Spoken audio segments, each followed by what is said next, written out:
Hello students, welcome back to my channel. आपका अपने channel पर स्वागत है। और स्टूडेंट, कैसे हो आप सब? उम्मीद है आप सभी के सभी बढ़िया होंगे। तो स्टूडेंट, आज की इस क्लास में मैट्रिक्स की मैं थर्ड एक्सरसाइज को कंटिन्यू कर रहा हूँ। और इससे पहले मैंने मैट्रिक्स का first exercise introduction, second exercise introduction और थर्ड एक्सरसाइज इंट्रोडक्शन ऑलरेडी मैं अपने चैनल पे अपलोड कर चुका हूँ। अगर आपने अभी तक नहीं देखा है तो आप देख सकते हो, लिंक आपको डिस्क्रिप्शन बॉक्स में मिल जाएगा। और स्टूडेंट, मैं आपको एक चीज़ और बता दूं कि complete syllabus applied mathematics class 11th और क्लास 12th मैं अपने चैनल पे करवाने वाला हूं। आपको बिल्कुल हर एक कॉन्सेप्ट करवाया जाएगा, एक बिल्कुल कॉन्सेप्ट वाइज सभी के सभी कंटेंट में अपलोड करने वाला हूं। तो आइए आज की कहानी को शुरू करते हैं और बात करते हैं थर्ड एक्सरसाइज की। तो देखिए बच्चे, अगर हम थर्ड एक्सरसाइज की बात करें ना, तो जो थर्ड एक्सरसाइज है वो क्या है? मल्टीप्लिकेशन पे डिपेंड है। यानी कि पहले हमने सिंपल मैट्रिक्स सॉल्व किया, उसके बाद एडिशन सीखा, सब्ट्रैक्शन सीखा, और अब हमने मैट्रिक्स को मल्टीप्लाई कैसे करना है उसकी बात करनी है। तो आइए वीडियो को शुरू करते हैं और देखो यहाँ से फर्स्ट क्वेश्चन क्या कहता है। तो देखिए फर्स्ट क्वेश्चन यहाँ से क्या कहा हुआ है। और हाँ, मैं बता दूँ आपको, क्वेश्चन नंबर 1, 2 और 3 का पीपीटी जो है थोड़ा छोटा साइज में बन गया है, तो प्लीज़ आप इसको एडजस्ट कीजिए। बाकी क्वेश्चन नंबर 4 से बिल्कुल एक्यूरेट यहाँ से आपको क्वेश्चन दिखाई देगा। तो देखिए, एक ए मैट्रिक्स गिवन है। भाई ए मैट्रिक्स यहाँ से आपको क्या गिवन है? ए गिवन है आपको -1 2 -5, -1 2 और -5। ठीक है। और जो बी मैट्रिक्स गिवन है वो हमें कितना गिवन है? भाई बी मैट्रिक्स जो है ये गिवन है हमें 2 -1 7, 2 -1 और 7। अब उसने ये कह दिया कि ए और बी मैट्रिक्स का ऑर्डर बताओ। क्या करना है? ए और बी मैट्रिक्स का आपको ऑर्डर बताना है। तो कैसे बताओगे? देखिए, सबसे पहले ए और बी को जब आप मल्टीप्लाई करोगे, हमें मल्टीप्लाई नहीं करना, हमें सिर्फ ऑर्डर बताना है। तो -1 2 -5 और बी मैट्रिक्स कितना है? 2 -1 और 7। ठीक है। अगर हम किसी भी मैट्रिक्स को मल्टीप्लाई करते हैं तो सबसे पहले ये देखिए क्या है, 1 रो और ये 3 कॉलम। ठीक है। और ये क्या ऑर्डर का मैट्रिक्स है? 3 रो और 1 कॉलम। ठीक है ना?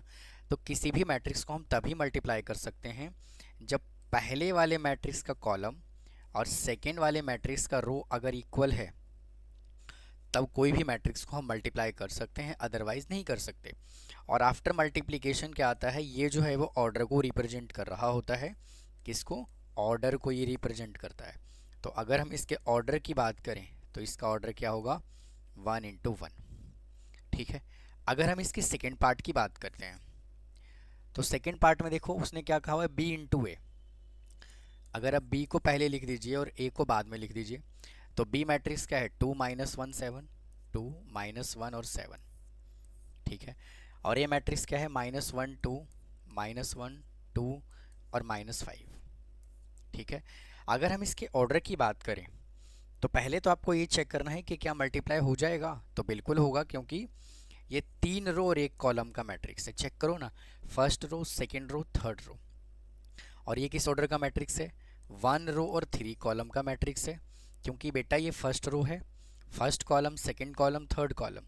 तो क्या पहले वाले का रो और सेकेंड वाले का कॉलम, सॉरी, फर्स्ट वाले मैट्रिक्स का कॉलम और सेकेंड वाले मैट्रिक्स का रो इक्वल है? तो सर बिल्कुल बराबर है। तो क्या मल्टीप्लाई कर सकते हो? तो बिल्कुल मल्टीप्लाई कर सकते हैं। और मल्टीप्लाई करने के बाद इसका ऑर्डर क्या आएगा? 3 इंटू 3 का ऑर्डर आएगा। ये आपका कंप्लीट हो गया फर्स्ट पार्ट। ठीक है। आइए इसके सेकेंड क्वेश्चन पे चल लेते हैं, देखिए क्या कहता है। अब उसने बोला हुआ है कि ए मैट्रिक्स है। भाई एक ए मैट्रिक्स है, इसका ऑर्डर कितना है? 3 इंटू 3 का।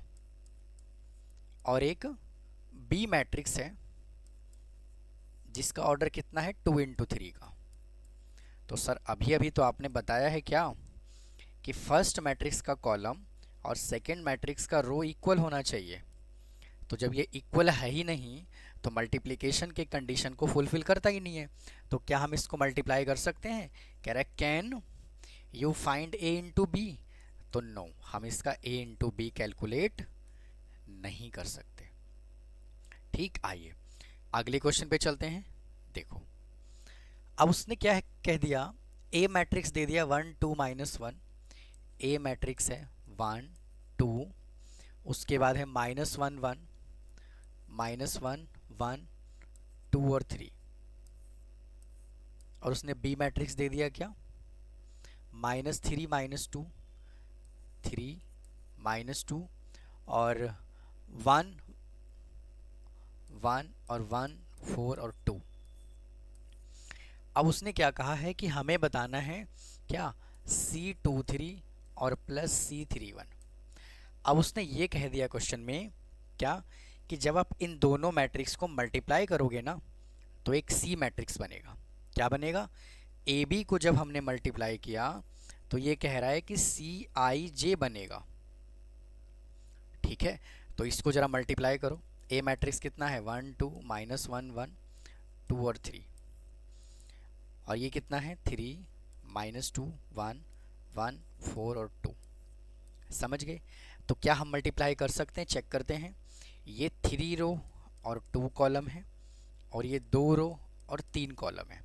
तो देखो पहले वाले का कॉलम और सेकेंड वाले का रो इक्वल है, और मल्टीप्लाई के बाद ऑर्डर क्या आएगा, 3 × 3 का ऑर्डर आएगा। बताओ हाँ कि ना। तो करो ज़रा मल्टीप्लाई। और मल्टीप्लाई हम कैसे करते हैं, मल्टीप्लाई हम करते हैं रो को कॉलम के साथ। कैसे करते हैं, रो इंटू कॉलम मल्टीप्लाई करते हैं। बहुत आराम आराम से करेंगे पहले क्वेश्चन, जब आप परफेक्ट हो जाओगे तो हम स्पीड को बढ़ाएंगे। ठीक है, सबसे पहले क्या करना है, फर्स्ट रो को पिक करना है। सबसे पहले फर्स्ट रो को पिक करना है, और फर्स्ट रो को first column second column third column के साथ मल्टीप्लाई करना है। वापस से फर्स्ट रो को पिक करना है, first column second column third column के साथ मल्टीप्लाई करना है। करिए, 1 को 3 से मल्टीप्लाई करोगे कितना आएगा, 3। फिर इस वाले 2 को ये 1 से मल्टीप्लाई करोगे तो बीच में साइन आएगा पॉजिटिव का। 2 को 1 से करोगे तो कितना आएगा, 2 आएगा। समझ गए। फिर वापिस से इसी 1 की मल्टीप्लिकेशन -2 के साथ करना है। तो 1 × मैं लिख देता हूँ यहाँ पर -2। फिर 2 की मल्टीप्लिकेशन 4 के साथ करना है, तो 2 × 4 लिख दिया। ठीक है, अब फिर से 1 की मल्टीप्लिकेशन 1 के साथ करना है, तो 1 × 1 लिख दिया। फिर साइन यहाँ पे लगाओगे प्लस का। फिर 2 की मल्टीप्लिकेशन इस वाले 2 के साथ करना है, तो 2 × 2 लगा दिया। समझ में आया। अच्छा, अब हमने फर्स्ट रो की मल्टीप्लिकेशन कर दी। अब हमें करना है किसका, सेकेंड रो को पिक करना है, इस वाले रो को पिक करना है। ठीक है, अब -1 को मल्टीप्लाई 3 के साथ करिए, तो -1 × 3। फिर 1 की मल्टीप्लिकेशन 1 के साथ, तो +1 × 1। फिर से -1 को -2 के साथ, -1 को -2 के साथ, फिर 1 को 4 के साथ, फिर +1 × 4। ठीक है, फिर -1 को 1 के साथ, -1 × 1। फिर 1 को 2 के साथ, +1 × 2। ठीक है, अब अगले कंडीशन में क्या पिक करना है आपको, आपको ये वाला रो पिक करना है। ठीक है, 2 की मल्टीप्लिकेशन 3 के साथ करोगे तो 2 × 3। फिर 3 की मल्टीप्लिकेशन 1 के साथ करोगे तो 3 × 1। फिर 2 की मल्टीप्लिकेशन -2 के साथ करोगे तो 2 × -2। 3 की मल्टीप्लिकेशन 4 के साथ करोगे तो +3 × 4। फिर 2 की मल्टीप्लिकेशन 1 के साथ करोगे तो 2 × 1। फिर 3 की मल्टीप्लिकेशन 2 के साथ करोगे तो 3 × 2। एलो जी। ठीक है, अब इसको सिंप्लीफाई कर दीजिए और आपका आंसर आ जाएगा। तो 3 + 2 कितना होगा, 5 होगा। ठीक है, फिर चेक करो, -2 और प्लस का 6 सॉरी 8, -2 और +8 कितना होगा, 6 होगा। ठीक है, फिर यहाँ पे 1 × 1 1 और 2 × 2 4, तो 1 + 2 कितना आएगा, सॉरी 4 कितना आएगा, 5 आएगा। हाँ कि ना। अच्छा, -3 और +1 कितना होगा, -2 होगा। माइनस माइनस +2 और +4 कितना होगा, यहाँ से 2 + 4 6 होगा। फिर -1 और +2 कितना होगा, ये लो जी 1 होगा। ठीक है, फिर 3 × 2 = 6 और +3 कितना होगा, 9 होगा। और -4 और +12 8 होगा। और फिर 3 × 2 = 6 + 2 कितना होगा, ये भी आपका 8 होगा। ये कितना आ गया, सी मैट्रिक्स आ गया। समझ गए। अब क्वेश्चन में क्या कहा है, C23 बताओ। भाई उसने क्या कह दिया, C23 और प्लस C31। तो C23 का मतलब क्या है, A11 A12 A13, या C1 C12 C13 C21 C22 C23। तो क्या आ जाएगा यहाँ पे 1 प्लस और 3 1 कितना है 9। तो बच्चा पार्टी इसका आंसर कितना आ जाएगा आपका 10 आ जाएगा। आप इसको नोट करिए, फिर चलेंगे अगले क्वेश्चन पर। आ जाइए अगले क्वेश्चन पे चलते हैं। देखिए, और मैंने आपको क्या कहा था कि जो फर्स्ट क्वेश्चन था 1 2 3 क्वेश्चन, वो पीपीटी थोड़ा साइज छोटा रह गया उसका, लेकिन अब से आपको सभी के सभी क्वेश्चंस बिल्कुल प्रॉपर तरीके से दिखेगा। कहता है क्या कि इसको मल्टीप्लाई, और ये हमें वैल्यू गिवन है और इसका हमें एक्स का वैल्यू बताना है। तो क्या करोगे, वैल्यू हमें गिवन है कितना 2 3 5 और 7 इंटू, और ये हमें कितना गिवन है 1 माइनस 3 1 माइनस 3 माइनस 2 और 4 is equal to minus 4 6 minus 9 और x। ठीक है जी, अब जरा इसको मल्टीप्लाई करो। 2 को 1 के साथ मल्टीप्लाई करोगे तो 2 आएगा, 3 को माइनस 2 से करोगे तो कितना आएगा माइनस का 6, और फिर 2 को माइनस 3 से करोगे तो माइनस 6, और 3 4 जा 12। ठीक है, उसके बाद 5 को 1 से करोगे तो 5 आएगा, और 7 को 2 से करोगे तो प्लस माइनस का 14 आएगा, माइनस का 14 आएगा। फिर 5 को 3 से करोगे तो माइनस का 15 आएगा, फिर प्लस 7 4 जा 28 आएगा, is equal to minus 4 6 minus 9 और x। ठीक है जी। अच्छा, अब यहाँ से क्या करना है, देखो इसको सिंप्लीफाई करोगे तो माइनस 4 आया, इसको सिंप्लीफाई करोगे तो 6 आएगा, इसको करोगे तो माइनस 9 आएगा, और इसको सॉल्व करोगे तो 13 आएगा, is equal to minus 4 6 minus 9 और x। अब देखिए इस क्वेश्चन की क्या खूबसूरती है। कहोगे सर मैथ वाले को तो क्वेश्चन में भी खूबसूरती नज़र आता है ना। तो देखो यहाँ पे क्या है, माइनस 4 है माइनस 4 है, 6 है 6 है, माइनस 9 है माइनस 9 है, तो simple x is equal to कितना आ जाएगा 13 आ जाएगा, है ना। लो जी, x इज इक्वल टू कितना आ गया 13 आ गया। ठीक, आइए अगले क्वेश्चन पे चलते हैं। देखो अब हमें यहाँ से x plus y plus z बताना है क्या होगा। तो देखिए थोड़ा सा ना इस क्वेश्चन को मैं बड़ा कर देता हूँ, और देखिए आइए, हमें वैल्यू गिवन है 1 0 0 1 0 0 0 1 0 0 0 1, और यहाँ से क्या आएगा x y और z is equal to 1 minus 1 और 0। समझ रहे हो। अच्छा, अब इसको मल्टीप्लाई करो। क्या मल्टीप्लाई कर सकते हैं, बिल्कुल कर सकते हैं। 3 रो 3 कॉलम है, और यहाँ पे 3 रो और 1 कॉलम है, तो ये दोनों तो बिल्कुल इक्वल है, तो मल्टीप्लाई कर सकते हैं। आफ्टर मल्टीप्लिकेशन 3 रो और 1 कॉलम का मैट्रिक्स हमें मिलने वाला है। तो 1 को x से मल्टीप्लाई करोगे तो x आएगा, फिर 0 से करोगे तो यहाँ भी 0 आएगा और यहाँ भी 0 आएगा। 0 को x से करोगे तो 0 आएगा, 1 को y से करोगे y आएगा, यहाँ भी 0 आएगा, यहाँ भी 0 आएगा, इधर भी 0 आएगा, प्लस 1 को z से करोगे तो z आएगा, इज इक्वल टू 1 माइनस 1 और 0। बच्चा पार्टी आपको एक कहानी बता देता हूँ छोटा सा, क्या कि ये जो है भी यूनिट मैट्रिक्स है, और यूनिट मैट्रिक्स यानी कि जो आइडेंटिटी मैट्रिक्स होता है उसको हम किसी भी मैट्रिक्स से जब मल्टीप्लाई करते हैं तो सेम आंसर आता है। आप बड़े गौर से यहाँ पे चेक करो, क्या जब यूनिट मैट्रिक्स को हमने इससे मल्टीप्लाई किया तो अल्टीमेटली चेक करो एक्स वाई जेड ही आएगा। ठीक है, तो एक्स वाई और z is equal to 1 minus 1 0। तो लो जी, एक्स इज इक्वल टू 1 आ गया, y is equal to minus 1 आ गया, और z इज इक्वल टू 0 आ गया। नोट करिए, चलते हैं अगले क्वेश्चन पर। आइए देखिए, a square is equal to I given है, और हमें alpha square plus beta gamma बताना है। तो a स्क्वायर का मतलब यहाँ पे ना, देखो एक कहानी आपको दोबारा से बताता हूँ। देखो a स्क्वायर का मतलब ना बिल्कुल नहीं होता कि अल्फा का स्क्वायर कर दो बीटा का स्क्वायर कर दो। मैट्रिक्स का मतलब होता है ए स्क्वायर का मतलब 2 बार इसको लिखना। इसको ऐसे लिखते हैं a इंटू ए। जैसे मान लो यहाँ पे है 2 4 6 और 8, और अगर आपसे किसी ने कहा ए स्क्वायर बताओ तो 4 16 36 और 64 बिल्कुल मत लिख देना, नहीं तो आपका आंसर गलत हो जाएगा। ठीक है, तो यहाँ पे हमें क्या गिवन है, alpha beta gamma minus alpha is equal to identity matrix. तो हमें ए स्क्वायर निकालना है, तो वापस से लिखिए अल्फा बीटा गामा और minus alpha is equal to 1001। आप कहोगे सर आपने यहाँ पे आइडेंटिटी मैट्रिक्स तो लिखा, लेकिन आपने 2 इंटू 2 का ही क्यों लिखा, क्योंकि क्वेश्चन में 2 इंटू 2 का है तो ऑटोमेटिक हमें 2 इंटू 2 का लेना पड़ेगा।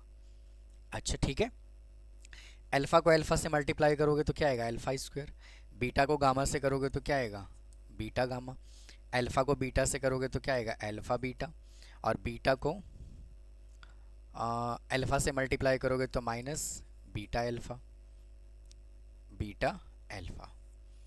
फिर गामा को अल्फा से करोगे तो गामा अल्फा, और इसको इससे करोगे तो माइनस अल्फा गामा। फिर इसको इससे मल्टीप्लाई करोगे तो गामा बीटा, और इसको इससे मल्टीप्लाई करोगे तो alpha square is equal to 1001। अब आप बड़े इत्मीनान से चेक कर लो, ये और ये कैंसिल, ये और ये कैंसिल, तो सिंपल सी कहानी है, alpha square plus beta gamma का जो वैल्यू आएगा वो क्या आएगा, 1 आएगा। चलिए अगले क्वेश्चन पे चलते हैं। देखो अब ये क्वेश्चन भी बड़ा आसान है, A B is equal to B A बताना है, मतलब कि हमें ए भी बताना है और बी ए भी बताना है। तो पहले ए बी निकाल लेते हैं। ए मैट्रिक्स कितना है, 1 1 1 1, और बी मैट्रिक्स कितना है, 1 -1 -1 और 1। तो 1 को 1 से करोगे 1 आएगा, और 1 को -1 से करोगे -1, 1 को -1 से करोगे -1, और फिर 1 को 1 से करोगे तो प्लस का 1, फिर 1 को 1 से करोगे 1, 1 को -1 से करोगे -1, 1 को -1 से करोगे -1, और यहाँ पे क्या आएगा, +1। तो अल्टीमेटली जो आंसर है वो कितना आ जाएगा आपका, 0 आ जाएगा। ठीक है, अब चलते हैं इसके सेकंड पार्ट पे, बी ए। तो 1 -1 -1 1 और 1 1 1 1। आइए इसको मल्टीप्लाई करवाओ। पहले आप इस वाले रो को पिक करो, 1 को 1 से किया तो 1 आया, ठीक है। फिर -1 को 1 से किया तो -1, फिर 1 को 1 से किया तो 1 आया, -1 को 1 से किया तो -1, -1 को 1 से किया तो -1, और 1 को 1 से किया तो +1, -1 को 1 से किया तो -1, यहाँ पे +1। तो अल्टीमेटली यहाँ पे कितना आ गया, 0 और 0 आ गया। ठीक है, नोट कर लीजिए। चलते हैं फिर अगले क्वेश्चन पर। आइए देखो नेक्स्ट क्वेश्चन इसने क्या कहा हुआ है, ए हमें दिया हुआ है ए, और कहता है A B is equal to B A. तो ए बी कितना है, 1 2 3 और 4, और बी कितना है, A 0 0 B is equal to B A, यानी कि ए 0 0 और बी 0 और बी इंटू 1 2 3 और ये लो जी 4। ठीक है, करो जरा मल्टीप्लाई। 1 को ए से करोगे तो ए आएगा, 2 को 0 से करोगे 0 आएगा, 1 को 0 से करोगे 0 आएगा, 2 को बी से करोगे तो 2 भी आएगा, फिर 3 को ए से करोगे तो 3 ए आएगा, और 4 को 0 से करोगे तो 0 आएगा, 3 को 0 से करोगे 0 आएगा, 4 को करोगे तो 4 बी आएगा, इज इक्वल टू ए को 1 से करोगे ए आएगा, 0 को स्टूडेंट यहाँ पे कुछ नहीं, ठीक है, ए को 1 से करोगे ए आएगा, 0 को 3 से करोगे तो 0 आएगा, ए को 2 से करोगे तो 2 ए आएगा, और 0 को 4 से करोगे तो 0 आएगा, फिर 0 को 1 से करोगे तो 1 आएगा, और बी को 3 नहीं, 0 को 1 से करोगे तो 1 कैसे आएगा, 0 आएगा, और बी को 3 से करोगे तो 3 बी आएगा, फिर 0 को 2 से करोगे तो 0 आएगा, और 4 बी आएगा। अब आप ध्यान से यहाँ पे चेक कर लो, क्या देखिए, ए 2b 3a और 4b is equal to a 2a 3b और 4b, ये वैल्यू आया है। ठीक है, तो देखो यहाँ पे भी ये वैल्यू सेम है और यहाँ पर भी ये वैल्यू सेम है, तो हम क्या कर सकते हैं, हम क्या कर सकते हैं, देखो हम 3A को 3B से कंपेयर कर सकते हैं या इसको इससे कंपेयर कर सकते हैं। इसको ये तो सेम आ जाएगा और यहाँ भी सेम आ जाएगा, तो सिंपल यहाँ पे क्या लिख लो, 3A is equal to 3B, तो ये कैंसिल हो गया, तो A इज इक्वल टू कितना आ गया, B। यही क्या है, आपका एक स्केलर मैट्रिक्स है। ठीक, आइए अगले क्वेश्चन पे चल लेते हैं, देखो क्या कहता है। फिर से उसने कहा है A square is equal to B, then find the value of कौन सा, हमें बताना है अल्फा का वैल्यू। तो ए स्क्वायर का मतलब क्या होता है, अल्फा 0 1 1, फिर वापस से अल्फा 0 1 1, ठीक है, और इज इक्वल टू बी दिया हुआ है मतलब 1 0 2 1, ठीक है। मल्टीप्लाई करो, अल्फा को अल्फा से करोगे अल्फा स्क्वायर, 0 को 1 से करोगे 0 आएगा, अल्फा को 0 से करोगे 0 आएगा, 0 को 1 से करोगे 0 आएगा, ठीक है। फिर 1 को अल्फा से करोगे तो अल्फा आएगा, और 1 को 1 से करोगे तो 1 ही आएगा, फिर 1 को 0 से करोगे 0 आएगा, यहाँ 1 आएगा, इज इक्वल टू 1 0 2 1। अब ध्यान से चेक करो, alpha square is equal to 1, तो alpha is equal to plus minus 1, और यहाँ पे alpha plus 1 is equal to 2, तो अल्फा इज इक्वल टू 1। तो दोनों में देखो अल्फा इज इक्वल टू यहाँ पे 1 भी है और माइनस 1 भी है, तो दोनों में अल्फा का कॉमन वैल्यू क्या है, 1, तो यहाँ पे अल्फा इज इक्वल टू जो है वो आंसर क्या आ जाएगा बेटा, 1 आ जाएगा। ठीक है, नोट कर लो। चलते हैं फिर अगले क्वेश्चन पे, आइए देखो। कहता है if A is a square matrix, A square is equal to identity matrix given है, then find the simplified value. तो बहुत इजी क्वेश्चन है ये, और इजी के साथ साथ ना ये इंपॉर्टेंट भी है, कई बार क्वेश्चन में ये आ चुका है, सॉरी कई बार ये पेपर में आ चुका है ऐसा क्वेश्चन। तो क्या दिया हुआ है, ए प्लस माइनस आई का होल क्यूब प्लस ए प्लस आई का होल क्यूब माइनस 7a, और आपको कंडीशन क्या दे दिया उसने, A square is equal to I. ठीक है, आओ अब मुझे बताओ a माइनस बी का होल क्यूब क्या होता है, a माइनस बी का होल क्यूब क्या होता है, यहाँ पे a माइनस बी का whole cube is equal to A cube plus B cube plus 3, ओहो माइनस आएगा भैया, A cube minus B cube minus 3ab into A minus B. Similarly A minus B नहीं, ए प्लस बी का whole cube क्या होता है, A cube plus B cube plus 3ab into A plus B. ठीक है, लगाओ जरा formula. तो यहाँ पे फार्मूला अप्लाई क्या करोगे, देखो ए cube minus I cube minus 3ai into A minus आई, फिर प्लस ए क्यूब प्लस आई क्यूब प्लस 3ai इंटू ए प्लस आई माइनस 7a। ठीक है, अच्छा ए क्यूब और ए क्यूब को जब आप लोग ऐड करोगे भाई, यहाँ से ए क्यूब और ए क्यूब को ऐड करोगे तो क्या आएगा, 2a क्यूब, ये और ये कैंसिल हो गया, अंदर मल्टीप्लाई करो माइनस 3a स्क्वायर आई, फिर प्लस 3a आई स्क्वायर, इसको सॉल्व करो, प्लस 3a स्क्वायर आई प्लस 3a आई स्क्वायर माइनस 7a। ठीक है, अब देखो अब कुछ और वैल्यू कैंसिल होगा, कौन से वाला, ये और ये कैंसिल हो गया, तो 2a क्यूब, ठीक है, और चेक करो यहाँ से 3a और 3a कितना आ जाएगा, प्लस का 6a आई स्क्वायर माइनस 7a।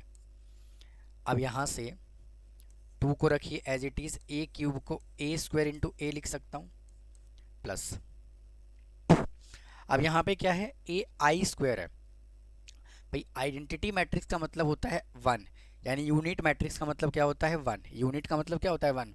तो आप आई क्यूब लिखो, आई लिखो, एक ही बात है। तो हम इसको सिंपल क्या लिख सकते हैं, 6ai लिख सकते हैं। मतलब कि हमने क्या किया भाई, एक बात बताओ ना, अगर आप 1 का स्क्वायर करते हो तो क्या आता है, 1 आता है। तो ऐसे ही आई का स्क्वायर करोगे ना तो क्या आएगा, आई ही आएगा। तो इसलिए हमने यहाँ पे आई लिख दिया, माइनस का 7a। तो यहाँ पे ए स्क्वायर की जगह पे आई पुट करो, तो 2 into I into A plus 6 into a I is equal to -7a, -7a। अब एक ट्विस्ट और है इस क्वेश्चन में, क्या देखो, आई ए जो होता है ना वो ए होता है। अभी अभी मैंने आपको एक क्वेश्चन में करके बताया है, देखो कौन से वाले में, एक्स वाई जेड वाला वो क्वेश्चन था। देखिए ये आइडेंटिटी मैट्रिक्स था, और जब हमने इसको मल्टीप्लाई किया तो क्या आ गया, सेम वैल्यू आ गया। यानी कि जब भी हम आइडेंटिटी मैट्रिक्स से किसी मैट्रिक्स को मल्टीप्लाई करते हैं तो सेम आता है। तो सिमिलरली हमने यहाँ से क्या कर देना है कि जो हमारे पास वैल्यू गिवन है आई ए, तो ये ए हो जाना है, क्योंकि अगर आई को हम 1 0 0 0 1 0 0 0 1 कुछ भी लेते हैं, है ना, 2 इंटू 2 8 3 इंटू 3 में, तो ये वैल्यू तो सेम आ जाना है ना। तो क्या करोगे, इसको मैं लिख रहा हूँ क्या, 2a, और यहाँ भी 2a क्योंकि वैसे भी 8 हो जाएगा, 2a नहीं 6a -7a। तो 8 में से 7 को माइनस करोगे तो क्या आंसर आएगा, ए आंसर आएगा। ठीक है, तो इस वीडियो में स्टूडेंट इतना ही रखता हूँ, बाकी के और भी बहुत सारे क्वेश्चंस हैं, तो इसको मैं करता हूँ अगले पार्ट में। ठीक है, तो चैनल को फॉलो करें, वीडियो को लाइक करें, ज़्यादा से ज़्यादा फ्रेंड्स को शेयर करें। तो मिलता हूँ फिर इसके नेक्स्ट पार्ट में। थैंक यू, धन्यवाद।